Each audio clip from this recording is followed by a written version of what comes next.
Halo pemirsa Albiruni ID, kembali lagi di channel Albiruni ID. Dua buah roket meluncur menuju ke arah kedubes Amerika di Baghdad, Irak. Tanpa basa-basi, sistem pertahanan udara titik jarak pendek, yaitu JRAM, langsung aktif menghalau roket-roket itu. Dan ini hanyalah sepenggal cerita dari kerusuhan yang terjadi di Baghdad beberapa hari kemarin. Konflik bersenjata di Baghdad pada Selasa 30 Agustus kemarin dipicu oleh keputusan ulama Syiah Moqtada al-Sadr untuk mundur dari kancah politik. Keputusan tersebut mengemuka 2 hari setelah dia menyeru kepada semua partai politik dan sosok yang terlibat dalam politik Irak menyusul invasi pimpinan Amerika pada 2003 untuk semuanya mundur. Partai politik pendukung al-Sadr memenangkan kursi terbanyak dalam pemilihan umum Oktober 2021 yang lalu. Tetapi, mereka tidak bisa mencapai kesepakatan untuk membentuk pemerintahan baru dengan blok terbesar kedua, yang sebagian besar terdiri dari partai-partai yang didukung oleh Iran. Setelah al-Sadr memutuskan mundur dari politik, para anggota milisi al-Sadr, yang dikenal sebagai Brigade Perdamaian, kemudian menyerbu istana kepresidenan, lalu bentrok dengan pasukan keamanan Irak dan milisi yang bersekutu dengan Iran. Pemerintah Iran menutup perbatasannya dengan Irak sebagai tanggapan atas kerusuhan tersebut, dan Kuwait mendesak warganya untuk segera meninggalkan Irak. Banyak yang tewas atas kerusuhan ini.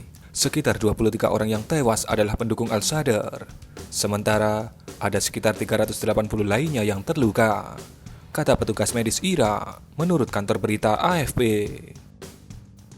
Seorang juru bicara untuk Sekjen PBB, Antonio Guterres, mengatakan ia khawatir dengan peristiwa itu dan meminta agar dilakukan langkah-langkah segera untuk meredakan situasi.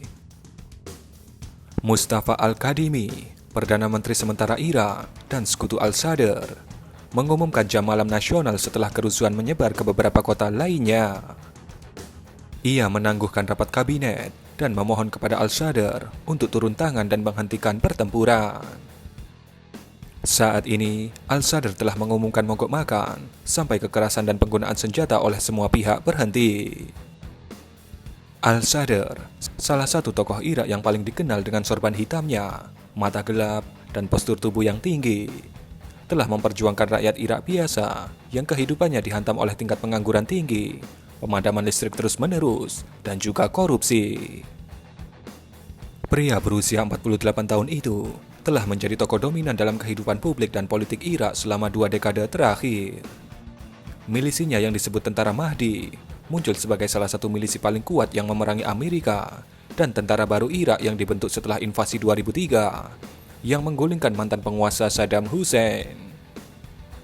Ia kemudian mengganti nama milisinya menjadi Brigade Perdamaian, dan mereka tetap menjadi salah satu milisi terbesar di kelompok paramiliter pasukan mobilisasi populer.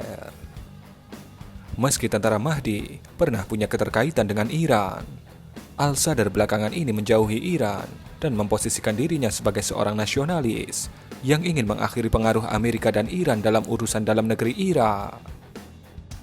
Itu pula sebabnya al-Sadr berseberangan dengan blok terbesar kedua di parlemen Irak, yang utamanya beranggotakan partai-partai politik dukungan Iran.